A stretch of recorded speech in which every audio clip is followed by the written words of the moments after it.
एक चोर भगवान शिव के मंदिर में चोरी करने के लिए गया और उसके पास में रात्रि के समय देखने के लिए, उजाला करने के लिए, कोई प्रकाश करने के लिए कोई मशाल या अग्नि नहीं थी। उसने शंकर जी के मंदिर का त्रिशूल उठाया, अपने कंधे का पिछोड़ा उठाया, उसको लपेट कर उसमें दिए से आग लगाकर त्रिशूल से चारों तरफ घुमा घुमा कर उजाला कर कर देखने लगा। जैसे ही देखा वैसे ही मेरे शंकर प्रकट हो गए और शिव जी प्रकट होकर बोले, मांग तुझे क्या चाहिए? भोलेनाथ मैं तो चोर हूं, चोरी करने आया था, मेरे परिवार का भरण पोषण करना है। भोलेनाथ जी बोले, आज शिवरात्रि के दिन तूने रात्रि के समय पर मध्य रात्रि में मेरे मंदिर में प्रकाश करा है, इसलिए मैं तुझे वर देता हूं, जा कुबेर के सिंहासन पर तू बैठेगा। और भगवान शंकर ने कुबेर को नीचे उतार दिया और या चोटे को कुबेर बना दिया। सोचो कितना दयालु होगा, चोर को कुबेर बना दिया। जिस कुबेर की तुम पूजन करते हो ये चोट्टा है, चोर है। और यही कुबेर जब खूब धनपति बन गया, खूब अपार धन आ गया, तो इसने पूरे 33 करोड़ देवी देवताओं को निमंत्रण करने बुला लिया, आओ साहब हमारे यहाँ आकर भोजन करो। क्यों? सबको दिखाने के लिए, हमारे यहाँ का राज सत्ता तो देखो कितनी है। अब चोर को कुबेर बना दिया, सबको बुलाया, सबको, और शंकर जी को बुलाना भूल गया। इतने में देवऋषि नारद जी वहीं से आ गए। नारद जी ने कहा, क्या बात है कुबेर जी? कुबेर जी बोले, आज हमारे यहाँ भोजन है, कल आप भी आना, बड़े प्रेम से पाना। नारद जी बोले, हम तो पालेंगे, पर ये तो बता चोट्टे, तेरे को जिसने कुबेर बनाया उसको बुलाया कि? महाराज मैं उसको भूल गया। होता है, दुनिया के लोगों की रीति है, जब व्यक्ति जिसके माध्यम से आगे बढ़ जाता है, बढ़ते चले गया, धनपति हो गया, सब कुछ बना लिया, पर जिसके पूंजी से, जिसके धन से, जिसकी संपदा से, जिसके आशीर्वाद से व्यक्ति आगे बढ़ता है, उसको व्यक्ति भूल जाता है। बस उसी को भूला, उसी को। बाबा कुबेर जी ने कहा मैं तो भूल गया, अब क्या करूं? नारद जी ने कहा जाओ विनती करो। नारद जी ने जैसे ही कहा, कुबेर दौड़ कर गया भोलेनाथ जी के पास में, हर हर। भोलेनाथ जी ने पूछा, बोलो क्या बात है? इतने में कुबेर बोला, प्रभु मेरे से गलती हो गई, मैं आपको निमंत्रण देना भूल गया। शंकर जी बोले, कोई बात नहीं, देखो ये बड़ी बड़ी पार्टियां तो मैं तो वैसे भी अटेंड नहीं करता, इतनी बड़ी बड़ी पार्टी मैं अटेंड नहीं कर सकता, तो कौन अटेंड करेगा? इतने में भगवान भोलेनाथ जी बोले, मेरा जो छोटा बेटा है गणेश, वो अटेंड करेगा। इतने में कुबेर बोला, प्रभु वो इतना सा तो रखा है, क्या खाएगा? इतना तो केना था। शंकर भगवान को हंसी आ गई, इसीलिए तो उसको अटेंड करने भेज रहा हूं, इसीलिए उसको भेज, वो क्या खाएगा? बाबा भोलेनाथ जी बोले, अब तो इस समय बताएगा कितना खाता है। कार्तिकेय जी को गुस्सा आ गया। कार्तिकेय जी ने अंदर माता पार्वती से कहा, माँ। माता पार्वती जी ने पूछा, क्या बात है? माँ घर का बड़ा बेटा कौन है?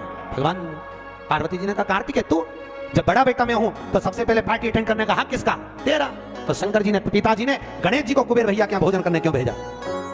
शंकर जी आएंगे, उनसे पूछेंगे। भोलेनाथ जी जैसे आए, पार्वती ने पूछा, क्यों उपद्रव करवाते हो प्रभु, ऐसा प्रपंचा क्यों करवाते हो?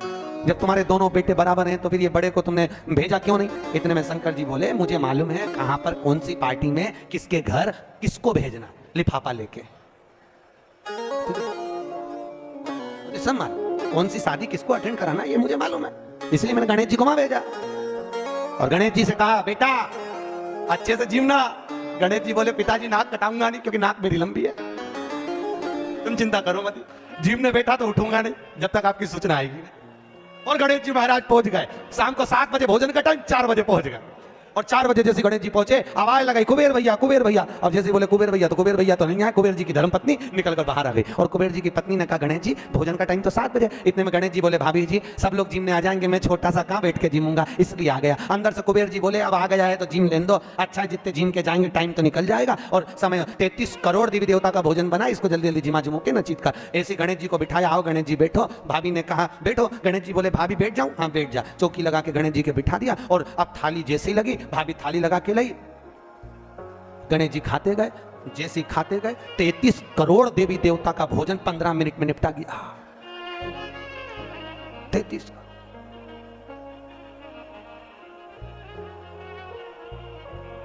करोड़। अब 33 करोड़ देवी देवता का भोजन जब 15 मिनट में निपटा, सारा भोजन खत्म। गणेश जी आवाज लगाए, भाभी और लिया। भाभी गई तो चने की दाल की बोरी, चावल की बोरी, आटे की बोरी, सूखी सूखी धरी आई। वो सूखा सूखा ही खा गया। घर का जितना माल था, दुकान का जितना माल, भंडारे का जितना माल, सब खा गया। इतने में कुबेर जी की पत्नी दौड़ती दौड़ती गई, स्वामी स्वामी। स्वामी जी बोले, क्या हो गया? कुबेर जी बोले, हुआ क्या कि वो सब खा गया। कि कौन? तो कि वो गणेश। तो कि वो तो इतना सा था। तो वो इतना सा तो है पर तोन जोरदार है, सब खा गया। इतने में कुबेर जी नारद जी के पास पहुंचे तो नारद जी तो आनंद में लगे हुए थे, खूब अलमस्ती। नारद तो नारद वो अलमस्ती में। श्रीमन्नारायण श्रीमन्नारायण श्रीमन्नारायण श्रीमन्नारायण श्रीमन्नारायण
कुबेर जी ने कहा नारद जी कुछ करुणा कर दो प्रभु, हमारे यहाँ का सारा भोजन कर गए वो गणेश जी महाराज, सारा भंडार खाली हो गया। इतने में नारद जी बोले भैया उसको तो एक ही रोक सकता है। कौन? कौन रोकेगा? कि भोलेनाथ जी के सिवाय कोई नहीं रोक सकता। जाओ भोलेनाथ जी से विनती करो। और उसी समय पर कुबेर जी दौड़ कर गए भोलेनाथ जी के पास में। हे शिव, हे शंकर, हे कैलाशी, हे अविनाशी, हे भोलेनाथ। भोलेनाथ जी ने पूछा बोलो क्या बात है कुबेर, तुम्हारा मुख उतरा हुआ है? कुबेर जी ने कहा प्रभु वो गणेश जी। शंकर जी बोले गणेश को क्या हो गया? वो दुनिया को सब कुछ कर देता है, उसको क्या हो गया? कि उसको कुछ नहीं हुआ, जो कुछ हुआ 33 करोड़ देवी देवता को हुआ है, कुछ बचा ही नहीं है, वो सब खा गया है।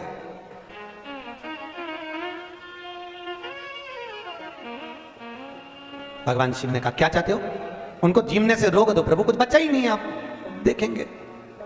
शंकर जी ने एक दुर्वा उठाकर दे दी कि गणेश जी को दे देना कि नहीं दांत खरोच ले।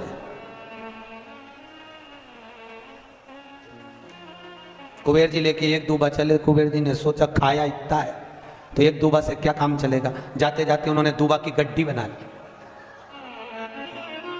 आज भी नियम है, गणेश जी को ढेर सारी दूबा चढ़ाने की जरूरत नहीं है। शिव जी ने एक दुर्वा गणेश जी को दी थी, इसलिए एक दुर्वा गणेश जी को चढ़ा दो तो गणेश जी स्वीकार कर लेते हैं। ढेर सारी चढ़ाने से कोई लाभ नहीं है कि बहुत सारी चढ़ाएंगे तो गणेश जी राजी होंगे। तो कुबेर जी ने चलते चलते बहुत सारी उठा ली थी, गणेश जी को ले जाके दे दी। लो प्रभु। कहां चढ़ाते हैं दुर्वा? गणेश जी का जो दांत टूटा है उस दांत की ओर गणेश जी को दुर्वा समर्पित करी जाती है। इसलिए हमारे हिंदू धर्म में दो तरह के गणेश जी का प्रमाण कहा जाता है, एक राइट सूंड के गणेश, एक लेफ्ट सूंड के गणेश।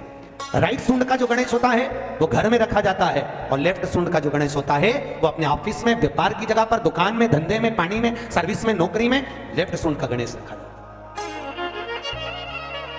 जिसकी दुकान, व्यापार, व्यवसाय में अगर राइट सूंड का गणेश रखा जाता है तो लक्ष्मी आती है पर टिकती नहीं है। इसलिए घर में सीधी सूंड का गणेश और दुकान, व्यापार, व्यवसाय में, ऑफिस में उल्टी सूंड का, दो गणेश। तो इसका मतलब ये थोड़ी ना कि तुम्हारे घर में गणेश जी बैठा तो तुम उठा के कोई बदल लिया, यहाँ कहाँ दिया, यहाँ कहाँ दिया। अब रखे रहने। हमेशा याद रखो, गणेश चतुर्थी के बाद अनंत चतुर्दशी पर जब गणेश जी का विसर्जन करते हैं तो गणेश जी की 2 धर्म पत्नियां, वैसे तो गणेश जी की कुल मिला के 5 पत्नी, कितनी है गणेश जी की? 5 पत्नी। पहली श्री, दूसरी तुष्टि, तीसरी पुष्टि, चौथी रिद्धि और 5वीं सिद्धि। कितनी है? 5। ये व्यक्ति के नाम के आगे जो लिखा रहता है ना श्रीमान, ये श्री संबोधन कहां से आया? और एक पीछे लिखते हैं, जैसे नाम के आगे लिखते हैं श्री और पीछे लगाते हैं जामे ई की मात्रा जी। लिखते हैं कि इधर नहीं लिखते? लिखते हैं श्रीमान अग्नि प्रसाद जी, श्रीमान बद्री प्रसाद जी, श्रीमान हरीश प्रसाद जी। तो श्री आगे क्यों आया और जी पीछे क्यों आया? कौन ने लगाया? किस लिए लगाया? कौन ने बताया कि आगे श्री लिखो? किसी के नाम के आगे जी लिख दे, पीछे श्री लिख दे, मर्जी अपनी, अपन कुछ भी लिख सकते। और किसने कहा कि आगे श्री लिखो? क्योंकि गणेश जी महाराज जब विवाह करने जा रहे थे और गणेश जी की जब बारात जा रही थी तो यमुना जी के तट पर गणेश जी की प्रथम पत्नी श्री गणेश जी के चरण पखारने के लिए खड़ी हो गई। और प्रथम गिनती में जब गणेश जी चलने लगे तो श्री ने उनके चरण को रोक लिया और कहा, प्रभु मैंने आपका आवाहन करा है, मैं आपको अपने पति के रूप में देखती हूँ। भगवान गणेश जी ने कहा, तूने प्रथमता में मुझे पाया है, जिसके नाम के आगे तेरा संबोधन लगा रहेगा वो जगत में प्रसिद्ध होता चले जाएगा। इसलिए श्रीमान लिखा जाता है। अब जी का संबोधन कहां से आया वो भी समझ लीजिए। हर कहीं से थोड़ी लगा दिया जाता है कि जी कहां से आ गया। एक पत्नी भी लगाती है जी, और जब वो बोले जी तो तुरंत खसक लो जी, नहीं तो 500 गया जी। उसके जी में थोड़ा भारीपन है।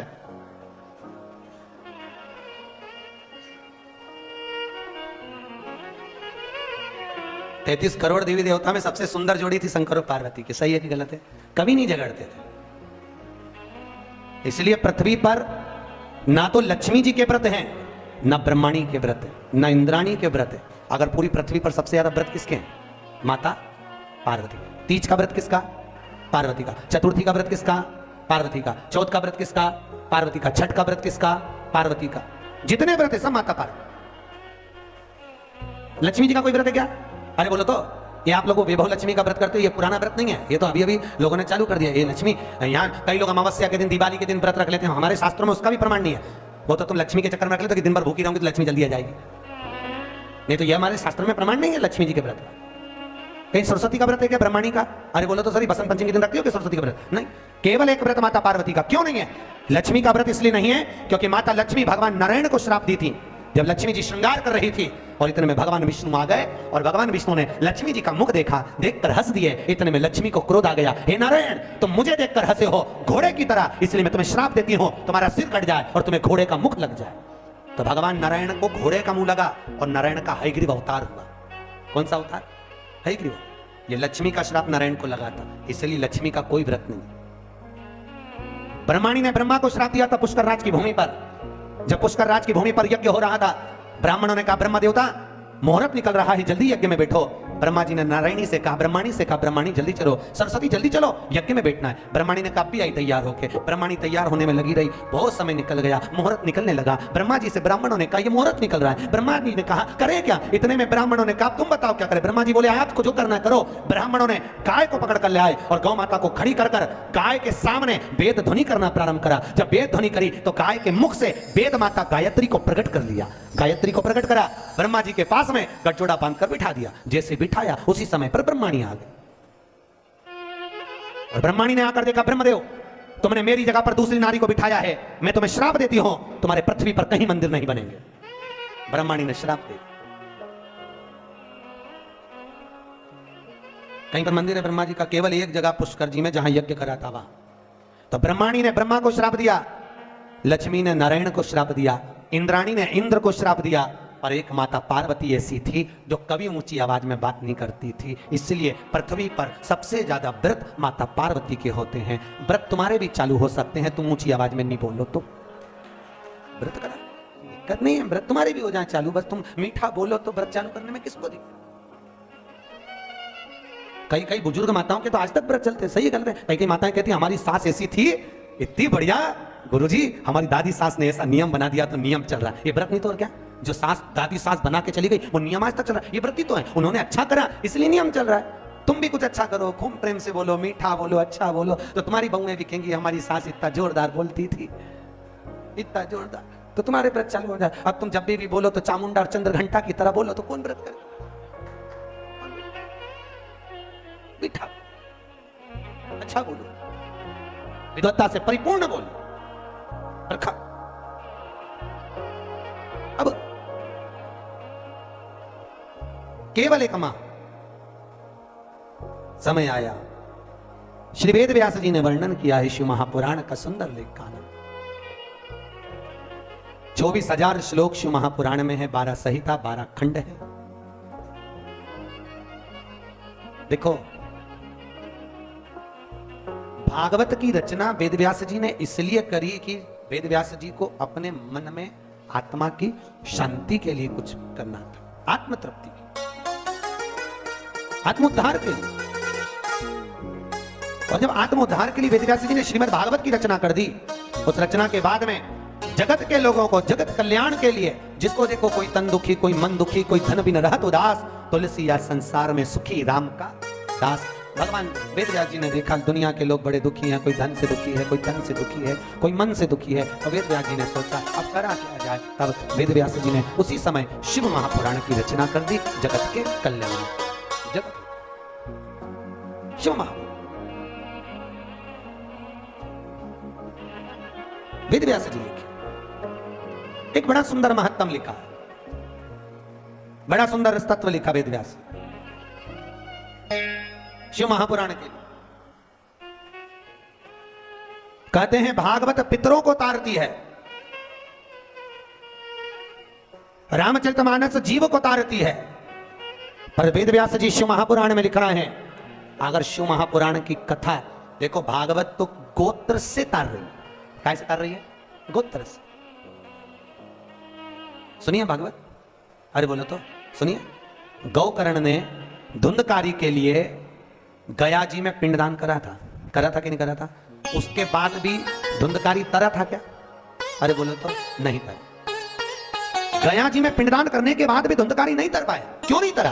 क्या गया से मुक्ति नहीं मिलती लोगों को?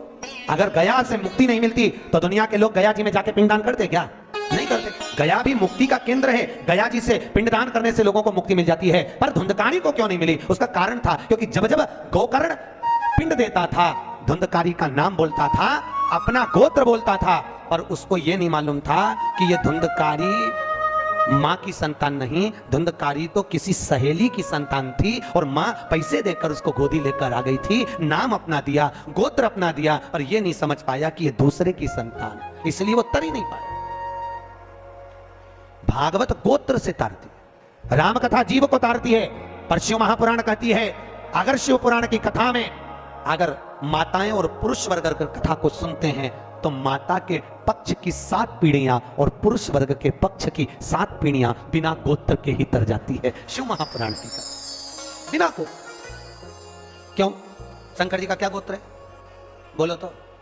जब उनकी शादी हो रही थी ना भोलेनाथ जी की, तो पंडित जी ने पूछ लिया, संकल्प देते कन्यादान का, कन्यादान के संकल्प के समय पर पंडित जी बोले अमुक नाम शंकर, पिताजी का नाम शंकर, दादाजी का नाम बोलो शंकर, परदादा का नाम शंकर। इतने में पंडित जी को बुरा लग गया। पंडित जी ने सोचा बताओ ब्याह करने आया कि नशे में आया?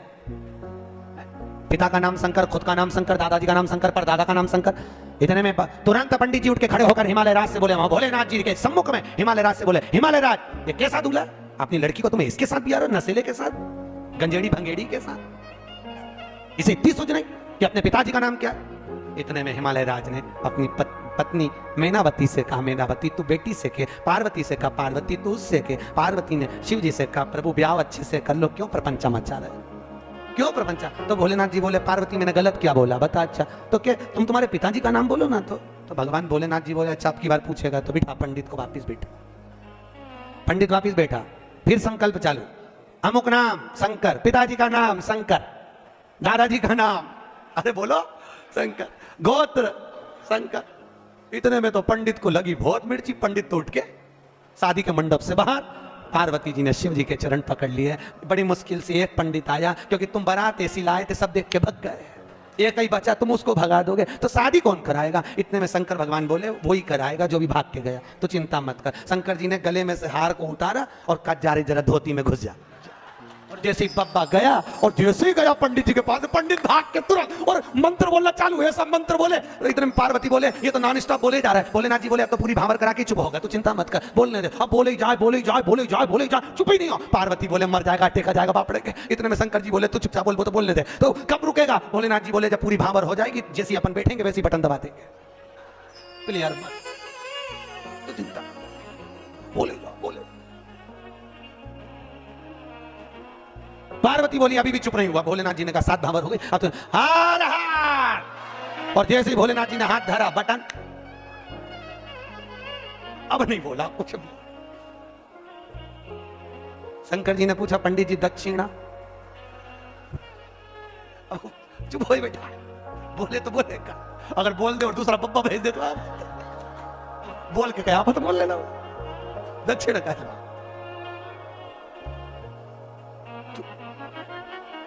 पार्वती जी ने पंडित जी का तिलक करके पूछा आपको क्या दूं?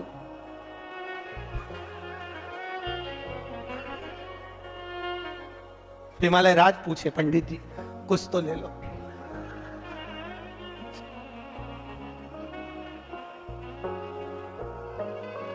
पीछे से ब्रह्मा जी ने कहा तो आप पोथी उठा के, कुछ नहीं। घर पे पंडित जी की पत्नी ने पानी पिला के पूछा शादी कैसी रही? आवाज निकले से तो बोलत रहे, अब निकले तो बोले, कुछ बोले शिव का। तीसरे दिन कथा में आएगा शंकर जी का विवाह, जब हम सुनेंगे करुणा सागर।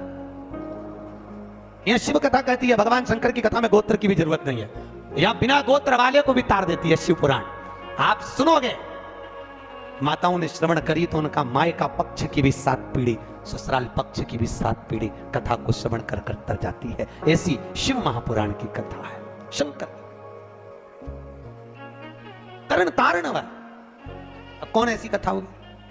भागवत गोत्र से तारे जीव को तारे राम कथा, शिव महापुराण तार। चले सुंदर सनकादि ऋषियों ने एक सुंदर संवाद में, सुंदर आनंद में शिव महापुराण के महत्व को श्रवण कराया। एक देवराज नाम का ब्राह्मण, ब्राह्मण कर्म से वंचित रहा। देखो हमारा जन्म जिस कुल में, जिस गोत्र में, जिस जगह पर हुआ है, हम उस वर्ण के अनुकूल रहे। ब्राह्मण का कर्म है शास्त्र पढ़ना, शास्त्र सुनाना, वैश्य का कर्म है धन एकत्रित करना, क्षत्रिय का कर्म है रक्षा करना, शूद्र का कर्म है इन तीनों वर्णों की सेवा। और आज के जमाने में सब अपने अपने वर्ण से विभाजित। द्रौपदी के सम्मुख में एक प्रश्न आया था, द्रौपदी के सम्मुख में एक सामने एक प्रश्न आया था। अश्वत्थामा ने द्रौपदी के सोते हुए 5 पुत्रों का वध कर दिया। सुनिए कथा भागवत जी में, द्रौपदी के सोते हुए 5 पुत्रों का वध अश्वत्थामा ने करा था।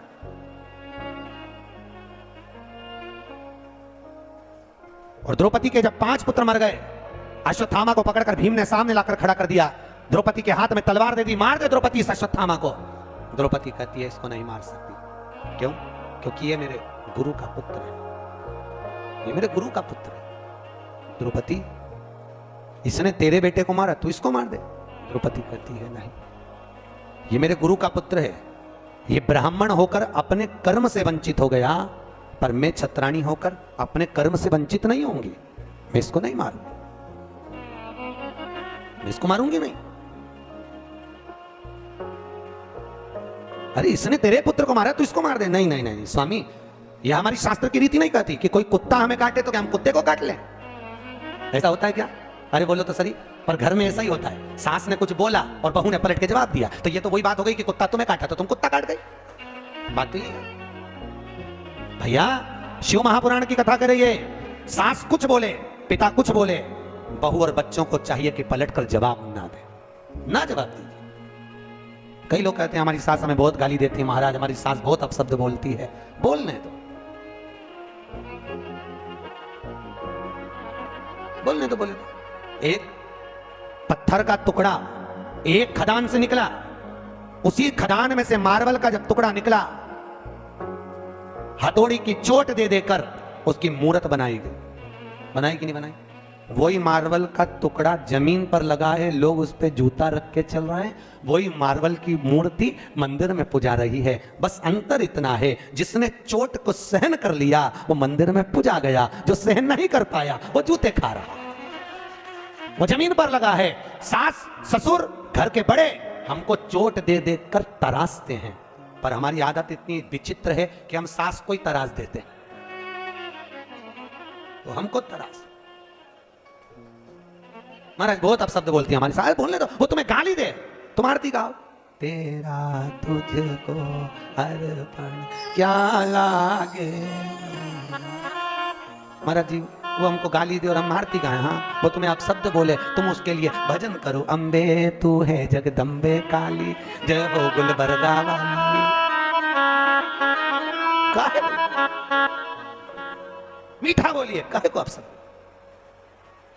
कभी मत बोलो अपशब्द। शास्त्र कह रहा है, वैज्ञानिक रिसर्च में लगे हैं, शास्त्र कहता है जो शब्द हमारे मुख से निकलते हैं, वैज्ञानिक कहते हैं 21 दिन के अंदर वही शब्द घूमकर वापस हमारे पास में आ जाते हैं। घूमने के हम किसी को गाली देंगे वो घूमकर हमारे पास आने वाली है, हम किसी को अपशब्द कहेंगे वो घूमकर हमारे पास आएगा। इसलिए कहते हैं लोगों को भगवान का नाम दो, राम राम बोलो, जय श्री कृष्णा बोलो, जय महेश बोलो, तुम्हारी मर्जी पड़े वो बोलो, पर भगवत भजन में लीन रहिए। भगवत भजन में एक जगह शिव महापुराण की कथा करने गए थे, काहे कौन सा स्थान था? मंगरूल पीर। वहां पर हमारे मारवाड़ी समाज के महेश्वरी बंधु कुछ बोले कि हम तो वेंकटेश भगवान को मानते हैं, हम कथा में नहीं आएंगे, तुमने गलत कथा रख ली शिव महापुराण की। भैया यहां शास्त्र कह रहा है तुम महेश्वरी महेश के वंशज हो, सही है कि गलत है? अरे बोलो तो महेश। पर आज के जमाने में लोग सीधी सीधी बात, शास्त्र शिव जी के कितने लड़का लड़की थे? अरे बोलो तो शंकर भगवान के कितने बच्चे? शिव जी के 7 लड़के और 6 लड़कियां थी। कितने लड़के थे? 7 लड़के और 6 लड़कियां भगवान भोलेनाथ के। उन 7 लड़कों में से भगवान शिव के 5वें नंबर के लड़के से महेश्वरी वंश का उत्पत्ति हुई है, तब जाकर तो महेश्वरी कहलाए। और तो लोग कहते हैं हम तो भैया नारायण वाले, हम शंकर जी का प्रसाद नहीं लेंगे, हम शिव के मंदिर नहीं जाते। अरे भैया क्यों ला जाते हो? भगवान महेश के वंशज हो, महेश को नहीं पूछोगे, दादा बाबा को नहीं पूछोगे तो किसको पूछोगे? मुझे बहुत प्रसन्नता हुई थी जब गुलबर्गा में महेश्वरी समाज की यहाँ पर अध्यक्ष बैठी है महेश्वरी महिला मंडल की, तो आज से 12 साल पहले कथा करी थी शिव महापुराण की, महेश्वरी महिला मंडल ने करवाई थी। एक बार जोरदार ताली बजाओ पूरी महिला मंडल के लिए। बहुत ऐसे शुभ कार्य हमारे जीवन में, हम जब मृत्यु लोक में अगर जन्म लिए हैं, हमारे जीवन काल में जब हम आए हैं और उस काल में आने के बाद में हम कुछ सत्कर्म की ओर, सत्कर्म। ये जितने मारवाड़ी हैं, चाहे अग्रवाल हो, चाहे महेश्वरी हो, चाहे ये ओसवाल कहते हैं, दिगंबर कहते हैं, हम वहां से निकले, हम वहां से निकले, इन सब की उत्पत्ति शंकर से, किसी की उत्पत्ति बाहर से नहीं, किसी की उत्पत्ति बाहर से, सब शिव के, सब शंकर के। जितने मारवाड़ी, ओसवाल, खंडेलवाल, अग्रवाल, महेश्वरी, ये जितने जितने जितने जितने हैं सब शिव के दिए हुए। शंकर भगवान की जो 6 लड़कियां हैं, जया, विशहरा, आदि आदि आदि आदि, इन सब से उत्पत्ति है पूरी खामों की। कहां देवराज ब्राह्मण होकर अपने कर्म से वंचित हो गया, और देवराज जब अपने कर्म से वंचित हुआ, एक बार शिव जी के मंदिर में पहुंच गया, शंकर जी के मंदिर में उसको ताप आ गया, बुखार आ गया, कहां जाऊं, बहुत ठंड लग रही थी, शिव मंदिर में छुप गया। कोई ब्राह्मण शिव महापुराण की कथा कर रहा था, और भगवान शंकर की कथा को जब ब्राह्मण कर रहा, कथा को देवराज ने श्रवण कर ली। श्रवण करते ही उसका चित्त भगवान शंकर के शिवलिंग में लीन हुआ। सामने शिवलिंग था, उस शिवलिंग को देखता रहा। शिवलिंग, शिवलिंग जानते हो? अरे बोलो तो, किसका प्रतीक है? शंकर का। लिंगायत संप्रदाय के अंतर्गत, अगर आपके यहां पर लिंगायत संप्रदाय है तो लिंगायत संप्रदाय के अंतर्गत जितना प्रामाणिकता भगवान शंकर के शिवलिंग की है, लिंगायत संप्रदाय के अंतर्गत माता हो पुरुष हो, गले में चांदी की कटोरी में भी शंकर का शिवलिंग धारण करती। शंकर का शिवलिंग। लिंगायत संप्रदाय के अंतर्गत अगर घर में बच्चा जन्म लेता है तो मां उस बच्चे को दूध नहीं पिलाती जब तक के लिंगायत संप्रदाय का मंत्र उस जन्म लिए बच्चे के कान में नहीं दे दिया जाता, तब तक उसको मां दूध भी नहीं पिलाती। जो यहां पर लिंगायत संप्रदाय का अगर कोई बैठा होगा तो उसको मालूम होगा। बैठा कोई माता बैठी? अरे वाह, जोरदार ताली बजाओ पूरी लिंगायत संप्रदाय के लिए। बहुत बहुत धन्यवाद। शंकर भगवान के शिवलिंग का स्मरण करना, शंकर के शिवलिंग का जलभाग ग्रहण करना, शंकर भगवान के शिवलिंग को आनंद सुख में अपने गले में धारण करना, ये हृदय से शिव को लगाकर रखना, शंकर को अपना बना। हमारे अग्रवाल जी से हमने पूछा, बोले गुरुजी कल शोभा यात्रा वो ईश्वर मंदिर से निकलेगी। हमने पूछा वही मंदिर क्यों चुना तुमने पूरे गुलबर्गा में से? कहे गुरुजी हम वहां पर हर सावन में हर सोमवार को जाते रहते हैं, बाबा भोलेनाथ जी से कुछ जान पहचान ऐसी हो गई, बाबा छोड़ते नहीं है और हम छूटना नहीं चाहते। तो जिससे दिल लग जाता है, तो शंकर का शिवलिंग से अग्रवाल जी आपका दिल लग गया तो वो लिंग तुम्हारा हो गया और तुम उस शिवलिंग के हो गए, शिव तुम्हारा। देखो दिल लगाना बहुत जरूरी है। अमेरिका वालों ने रिसर्च करा है, अटैक की बीमारी से बचना हो तो दिल लगा लो। वो बोल रहे हैं कुत्ता पालो, वो कह रहे हैं गैया ये पालो वो पालो। हमारे वैज्ञानिकों ने, हमारे संतों ने, हमारे राष्ट्र के संत वेदव्यास जी आदि आदि जितने संत हुए, उन्होंने तो पहले से ही कहा इस दिल को लगा कर रखिए। अगर ये दिल संतों में लग गया, सत्संग में लग गया, गौ माता की सेवा में लग गया, शिवलिंग में लग गया, तो फिर ये दिल अगर वहां खुल गया तो फिर हॉस्पिटल में नहीं खुलेगा। हॉस्पिटल में उसी का दिल खुलता है जो सत्संग में नहीं खुला। इसलिए अटैक की बीमारी उसी को आती है, समझ गए?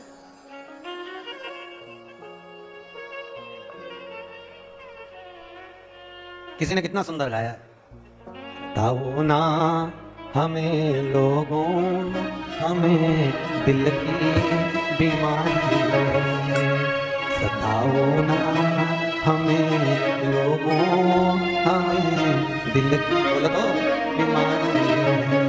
हमारा वेद काशी में वो त्रिपुरा, हमारा वेद काशी में वो त्रिपुरा। सताओ ना हमें लोगों, हमें दिल की बीमारी।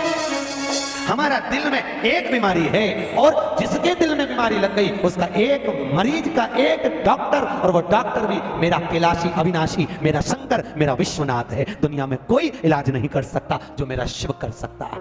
शंकर जो कौन करेगा?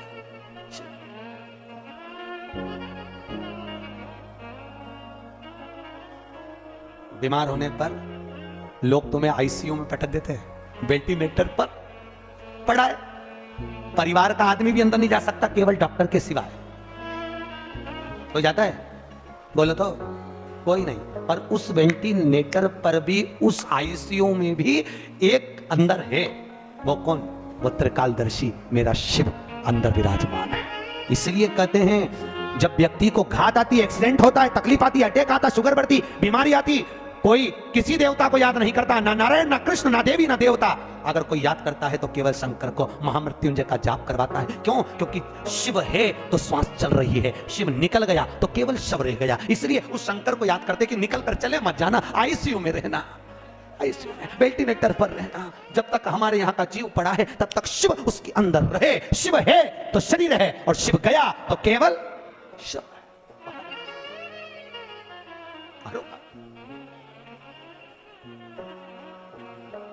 हमारा वेद दुनिया में वो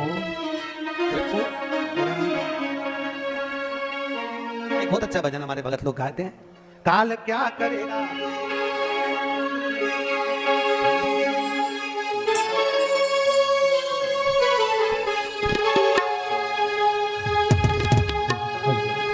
काल क्या करेगा महाकाल के आगे।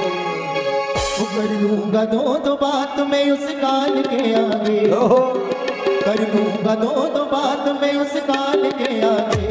वो काल क्या करेगा महाकाल के आगे, वो काल क्या करेगा महाकाल के आगे। बोलो तो दो बात मैं उस काल के आगे, कर लूंगा दो बात मैं उस काल के आगे।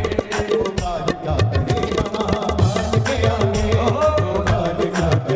महाकाल के आगे, वो काल क्या करेगा महाकाल।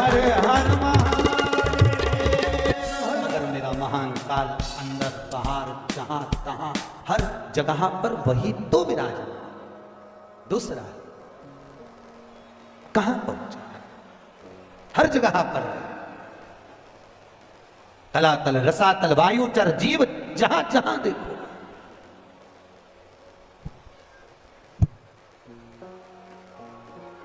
चला रहा है शिव है तो तुम कथा भी सुन रहे हो। सही है कि गलत है? शिव है और शिव नहीं तो जोड़ जोड़ के मर गए, यहीं पे छोड़। जब कोई मर जाता है तो लोग पूछते हैं गुरुजी ये बताओ लोग मर गए तो राम नाम सत्य कहते कहते कि नहीं कहते? और वो उसके अर्थी लेके जाते हैं तो फेंकते, फूल मखाना और चिल्लर खुला पैसा इधर फेंकते कि नहीं फेंकते? फेंकते।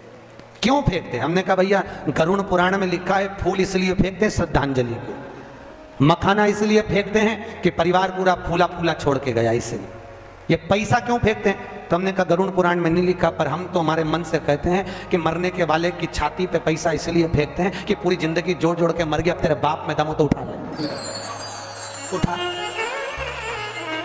एक एक रुपए के पीछे रात के 10-10 बजे तक बैठा रहा, खाने तक की फुर्सत नहीं मिली, कमाए कमाए कमाए जोड़ जोड़ के मर गया, उठा राम नाम। अरे बोलो तो सत्य है राम नाम, उठा।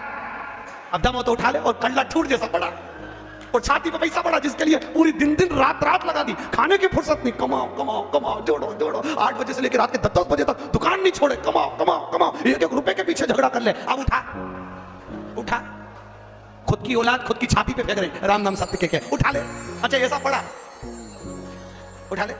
अब तो नाक में भी रुई धरी, उठा उठा। जिसको कमा कमा के मर गए उसी को तुम्हारी छाती पे पटका कि ये रुपया किसी काम का नहीं दादा, कर लिया सो काम है, भज लिया सो राम है, और दे लिया सो दान है। ये शिव महापुराण की कथा यही सीख देती है। इसलिए तो शंकर जी शमशान में बेफिक्र होकर रहते हैं कि अलमारी हो तो चाबी लगाना पड़े, अपन तो खुला छोड़ो और घूमने चलो। क्या मतलब? आग लगे बस्ती में, अपन रहो मस्ती में। क्या मतलब? नामदेव जी का चरित्र सुना? नामदेव जी, एक बार नामदेव जी की कुटिया में आग लग गई, गांव के लोग इकट्ठे हुए, उन्होंने नामदेव जी के घर में से गद्दा वगैरह चटाई वगैरह निकाल ली, थोड़ी किताब। नामदेव जी आए, उन्होंने देखा आज तो मेरी कोटिया में आग लग गई। धन्य है रे भगवान, बारे मेरा पांडुरंगा, हरि विठल, गजब करा तूने, आज अग्नि के रूप में आ गया, बारे प्रभु वाह। नामदेव जी से लोगों ने कहा हमने इतना सामान बचा लिया। नामदेव जी बोले काय को बचाया, भगवान आए थे दे दो, लाओ दो। गद्दा भी पटक दिया, चटाई भी पटक दी, रजाई भी पटक दी। गांव के लोगों ने सोचा अपन ने तो बचाया, बताओ इसको देखो तो सही, पूरा आग में पटक दिया, अगली बार लगने दे आग, अपन एक चीज नहीं बचा। और एक गांव का लोग इसको ओढ़ने के लिए कुछ मत देना, ठंड का समय है, ठंड में मर जाएगा अपने आप। नामदेव जी आगी लगी, कुकड़ते कुकड़ते सो रहे हैं। गांव के लोगों ने कहा एक रात सोएगा ना बिना रजाई गद्दा के मरीज जाएगा, मत दो एक भी। गांव के लोगों ने दिया ही नहीं, सब चले गए, इसको सबक देना जरूरी है।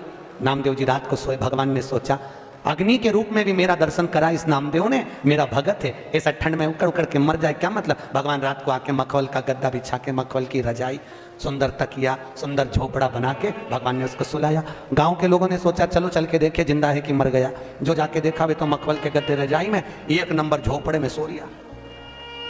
नामदेव जी को जगा के गांव के लोगों ने पूछा क्यों इतना जोरदार झोपड़ा किसने बनाया, महल जैसा, कौन आया था, तुम्हारे रिश्तेदार। नामदेव जी बोले हाँ। एक रात में बना गया, हाँ भैया नामदेव तेरा रिश्तेदार झोपड़ा अच्छा बनाया, ऐसा झोपड़ा हमारा भी बनवा दे। नामदेव ने कहा लगाओ आग, अभी तुम्हारे घर में आग लगाओ, वो बना के जाएगा, प्रैक्टिकल तो करो, करो तो सही। आदमी कितनी मेहनत करा वो नहीं दिखता, पर तो ये महल कैसे बन गया, ये इतना माल कैसे आ गया, ये कैसे हो गया। अरे भाई मेहनत तो लगाओ आग, अपने अपने घर में भी लगा, अभी आएगा रात के बनाने, लगाओ तो करना पड़ता। भजन नहीं करो तो भगवान मिले। शिव करुणा सागर शंकर ने, देवराज भगवान शंकर के शिवलिंग का स्मरण कर कर शिव में समाहित हो गया, प्राण छोड़ गए, शंकर के धाम गया। महत्व वर्णन करता है कि बिंदुक नाम का ब्राह्मण था जिसकी धर्म पत्नी का नाम था चंचुला देवी। क्या नाम था, चंचु। एक होती है धर्म पत्नी, एक होती है पत्नी। ये चंचुला जो थी ये धर्म पत्नी नहीं थी, ये पत्नी थी। धर्म पत्नी और पत्नी दोनों में जमीन और आसमान का अंतर होता है। धर्म पत्नी पति को धर्म के पथ पर लेकर जाती है, धर्म पत्नी पति को शिव महापुराण तक लेकर जाती है, और पत्नी पति को सिनेमा घर तक लेकर जाती है। अंतर है।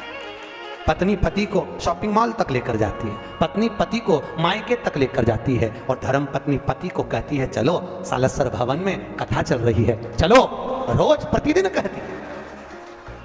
आपसे निवेदन है 7 दिन में 1 दिन धर्म पत्नी का फर्ज अदा करना। और शिव महापुराण की कथा कहती है धर्म पत्नी का फर्ज ये भी है कि पति को धर्म के पथ पर लेकर आ, और अगर पति कथा में नहीं आ रहा हो तो जितनी कथा यहां सुनो उतनी कथा घर जाके सुनाओ।